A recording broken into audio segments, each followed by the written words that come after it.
Aujourd'hui, on vous parle d'une compagnie automobile qui a un caractère aussi bouillant que son fondateur.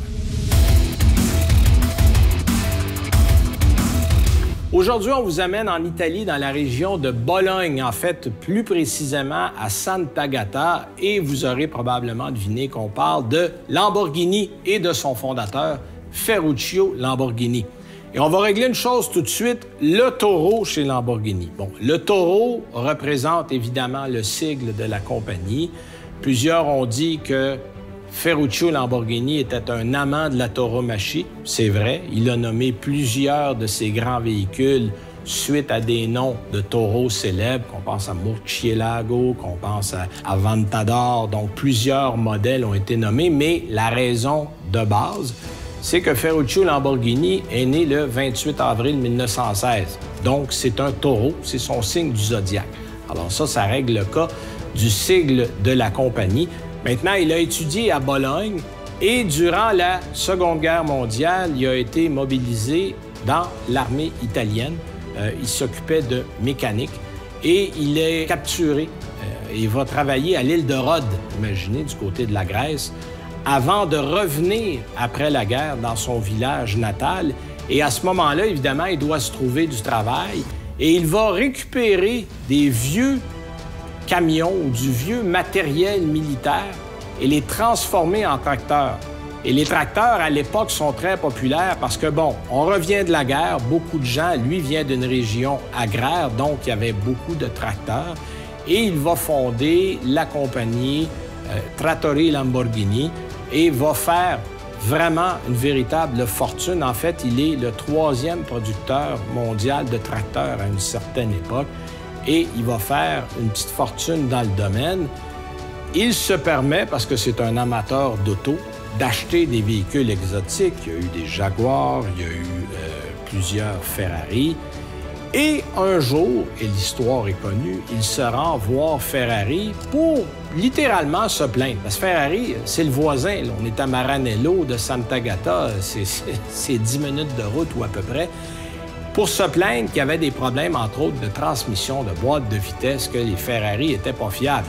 Et Enzo Ferrari lui aurait répondu en furie, « Tu sais peut-être conduire un tracteur, mais tu ne sais pas conduire une Ferrari. » Et c'est, selon plusieurs, l'élément déclencheur qui a fait en sorte que Ferruccio Lamborghini s'est dit « Ah oui, en faire un char, puis m'a te montrer que je suis capable de faire des voitures. » Donc, en 1963, Ferruccio Lamborghini va fonder la compagnie Automobili Lamborghini avec l'objectif avoué de faire une voiture meilleure que ce que fait Ferrari.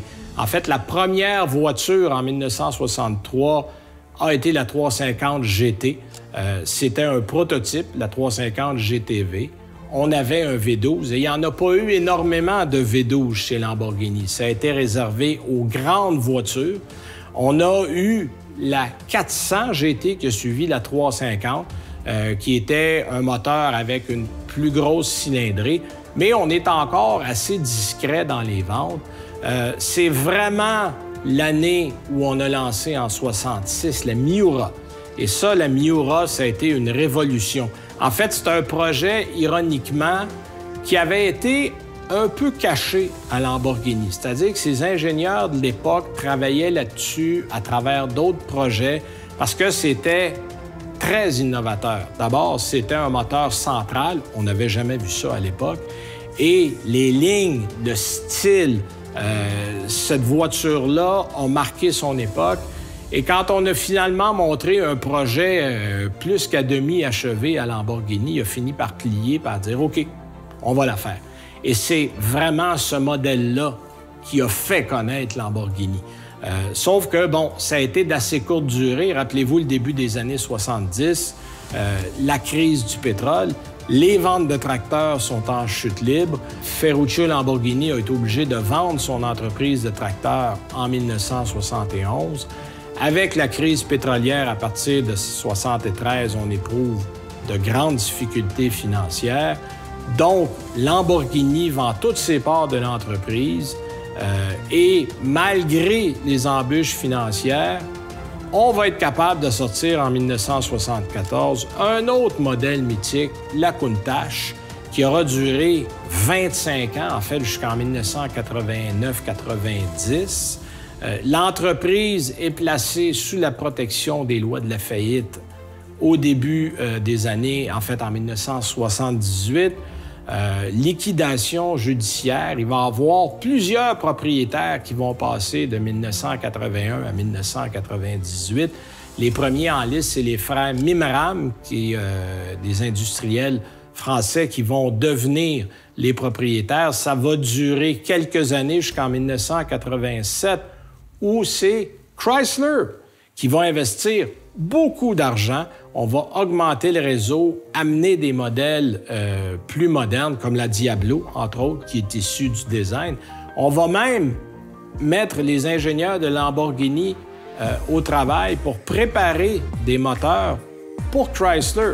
Le moteur de la Viper est un moteur issu de l'ingénierie de Lamborghini. Donc, on va faire quelques années. En fait, le but avoué de Chrysler était de ramener Lamborghini dans les profits. Ce qu'on a réussi à réaliser, mais on trouvait qu'on ne faisait pas encore assez d'argent pour que la compagnie soit vraiment rentable. Donc, on va revendre la compagnie à des investisseurs indonésiens en 1994, dont fait partie Soeharto, le fils, t'imagines, du dictateur d'Indonésie. Entre-temps, Ferruccio Lamborghini, lui, décède le 20 février 1993 d'une crise cardiaque. Donc, la crise économique va frapper l'Asie plus tard et va obliger les propriétaires indonésiens, Megatech, à céder la compagnie et à vendre Lamborghini. Et qui achète? Audi. Et oui, c'est Audi qui va devenir propriétaire en 1998 de la compagnie Lamborghini. Et imaginez-vous, la même année, on avait acheté Bentley, Bugatti et Lamborghini du côté d'Audi. Donc, ça allait assez bien. Et on va continuer à fabriquer des voitures. En fait, l'injection d'argent allemand du groupe Volkswagen a fait en sorte que là, on a été capable, du côté de chez Lamborghini, d'amener des véhicules vraiment modernes. En fait, on a donné les qualités techniques des voitures allemandes, mais on a conservé le côté déjanté, si vous voulez, des produits Lamborghini. Donc, à travers vents et marées, les différentes crises économiques, Lamborghini a continué à survivre. Et aujourd'hui, la compagnie sert beaucoup de laboratoire de techniques de haut niveau en termes de design, en termes de matériaux qui vont ensuite être utilisés dans d'autres sphères de la grande compagnie Volkswagen.